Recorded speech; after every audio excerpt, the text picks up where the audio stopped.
Hello everyone, welcome to computer class. So in the last video of iterative construct, we discussed what is loop and what are the different types of loop.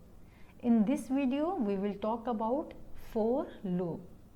So syntax of all the types of loop we have already discussed. Let's see once again. So first we'll see the syntax. So syntax is for, we will pass three parameters, that is initial value, semicolon, test condition, semicolon, and update. And this is the body of loop in which we write some statements. So this is the syntax of for loop. Now we will see the one example to print 1 to 10 numbers by using for loop. So initialization I equals to 1, then condition we will give I less than equals to 10 and I plus plus. So system.out.println I, it will print, output will be 1 to 10. Now we will see if we remove some parameter, so what will be impact? So how will it affect the result? So first I have removed the initialization. So if you remove the initialization, you are declaring I, but you have not assigned the value to the I. So I equals to 1 is missing. So initialization we have removed. Then what will be impact of this? It will show you the syntax error. So error will be displayed. Now if you remove the condition, you are giving int I equals to 1 and condition is not there, update is there, I plus plus, increment is there. Then what will be effect? No condition to be checked. Then I will keep on increasing 1, 2, 3, 4 and it will go up to infinity. So it will print 1, 2, 3, 4, 5, 6 up to infinity in vertical. Now in third case we have removed the increment or decrement. We call it update. So initialization is there, condition is there. Now in this case I will always remain 1 and condition will always be true. So it will show you 1, 1, 1 up to infinity. Infinite loop will be there in these two cases and no syntax error will be displayed. Now what is null loop? Null loop which doesn't have any body, or we call it bodiless loop. So how will you represent it? By putting the terminator. So if you put the terminator, it will not go inside the bracket. So this is called null loop. You have not given any statement. So this is null loop, nothing will be displayed, or you can represent like this. Fine, without any statement. If you are putting the braces, this is also called null loop. So now we will make few programs by using for loop. So first program we are going to make is write a program to generate the numbers from 1 to 100 which ends with 7 or divisible by 7. Okay. So from 1 to 100 we have to display the numbers which ends with 7 or divisible by 7, and these numbers are also called buzz number. Fine. So let's make, for that we will open the BlueJ, we'll make a class. So I am giving here as these are called buzz number, so I am making it buzz.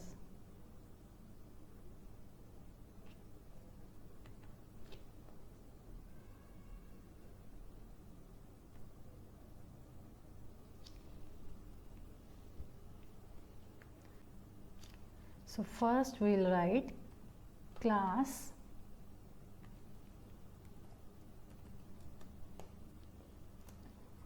and that is buzz. Then we will write main function public static void main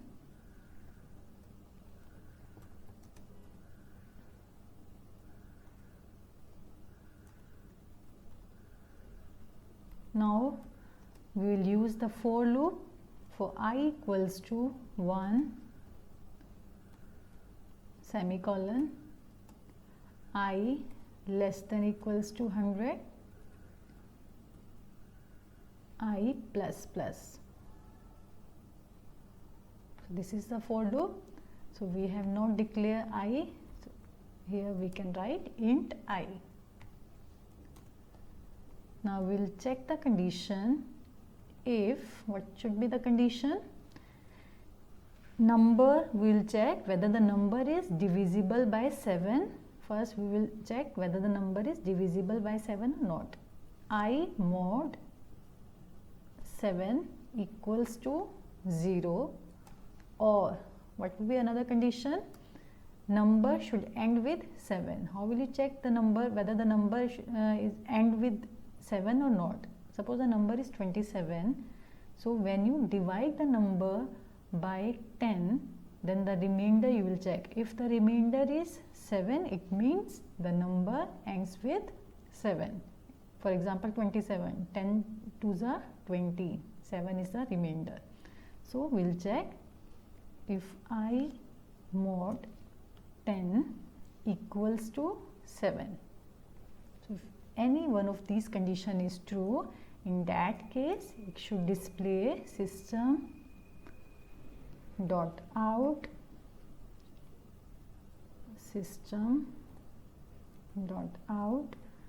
dot println I. So it should display the number. As there is only one statement, that's why I have not given the braces with if. So for close and then main close, class close. We'll compile it. Class compiled, no syntax error. So let's see. Now we will run it. So these are the buzz number. So two types of number will be there. The number which are divisible by 7 or ends with 7. So both types of numbers are there. Fine. Let's see another. So what is the next program? Write a program to input a number and print its all factors. Okay, so you need to input a number. Number can be any number. You need to print its all factors. So how will you find out the factors? So see, suppose the number is 8. So what will be factor? 1, 2, 4, 8. Why? Because numbers, that number 8 is divisible by 1, 2, 4 and 8 also. So what will we do? We will input a number and we will check from 1 to n number. If the number is divisible by any number, then that will be factor. Fine. So let's see. So for that we need to make a class. Class I am giving here factor.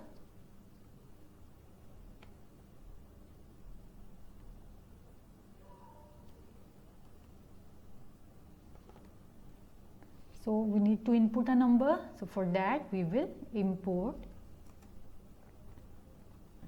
java.util.asterisk class factor we have taken.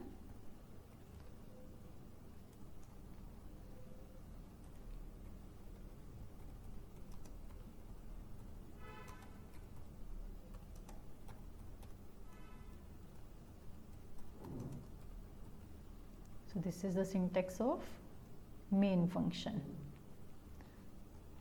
Now we will create the object of scanner class. Scanner obj equals to new scanner and will pass system.in.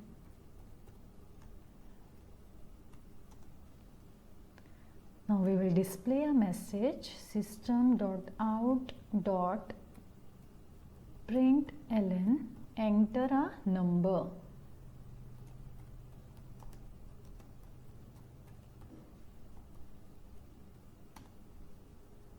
Then we will read that number.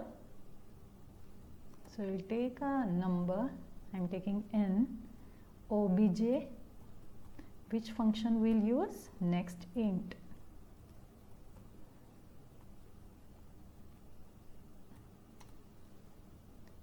Fine. Now what we have to do? We have to check whether we have to calculate the factor. We have to find out the factors. So first we will use the for loop. Okay, for I equals to 1 I less than equals to n, and then I plus plus. Fine. Now we will check the number. If n mod I, if the number is divisible by I, so how will you check? If n mod I equals to 0, then in that case it should display what? System.out.println, it should display I. Fine. Now if you want to count also, count the number of factors, how many factors are there. So for that you need to take another variable. So you can declare here int count, and we will initialize the count with 0. So if you want to count also, so then in that case we need to give braces, because 2 statements will be there.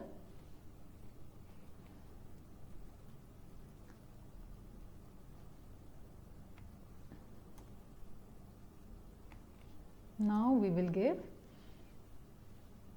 count plus plus, increment of count. If number is divisible by I, then it should increase the counter and it should display I. Fine. Then for loop close.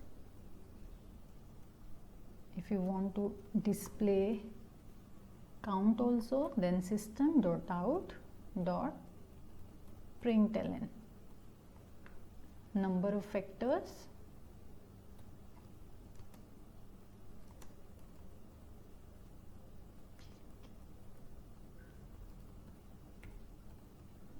equals to what? Count. This you will display outside the loop, and then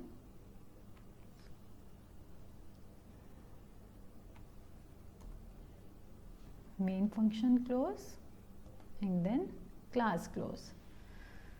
So we have taken class, factor, main function, scanner. First we created the object of scanner class, then enter a number, then we input a we read the number by using next int, and then we have checked whether the number is divisible by I or not. If yes, then it should display it. So let's run it. So it is asking to declare, we have not declared the I.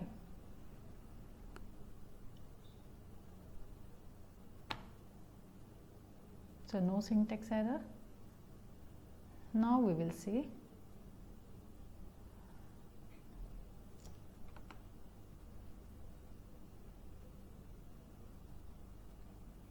Enter a number.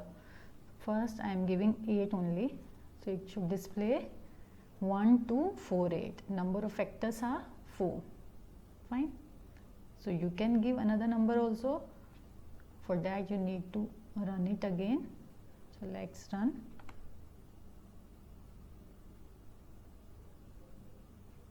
Enter a number. Suppose I am giving 16. 1, 2, 4, 8, 16. Fine. So number of factors are 5. So I hope it is clear. So these are the factors. How to print the factors.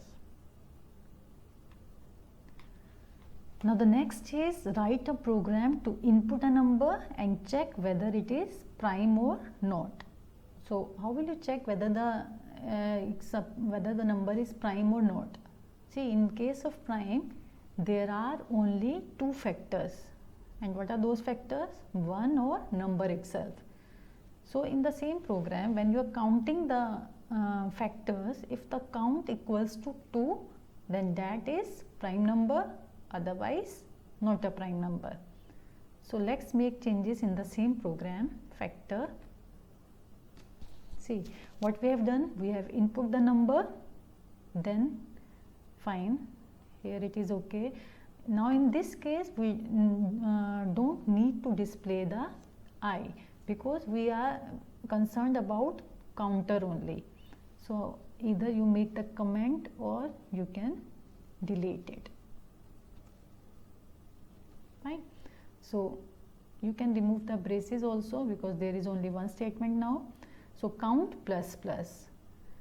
Now you will check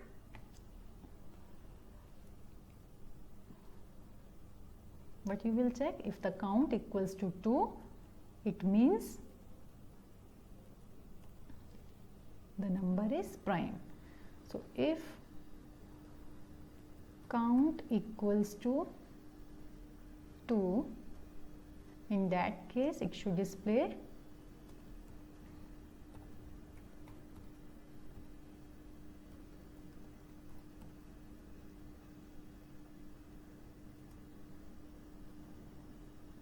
n is prime. So if we want to display the number also, so we will write n plus is a prime number.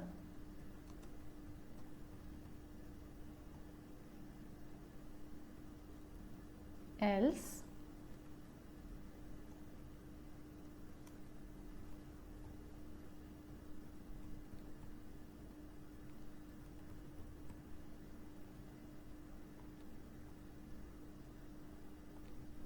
n is not a prime number. So you can give space also. Here also I am giving one space.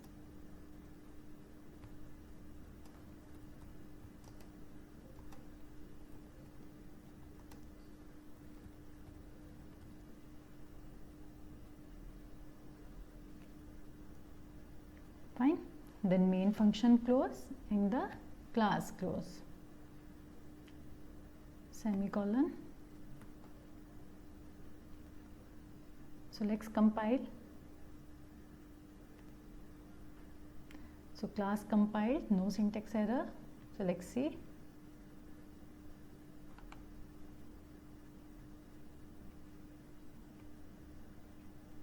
Now enter a number. So let's take first prime number 7. We know that 7 is prime number. So 7 is a prime number. Let's take another number.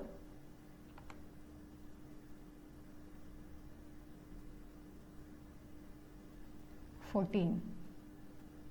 So 14 is not a prime number. So I hope these programs are clear. So that's it in this video. Thanks for watching.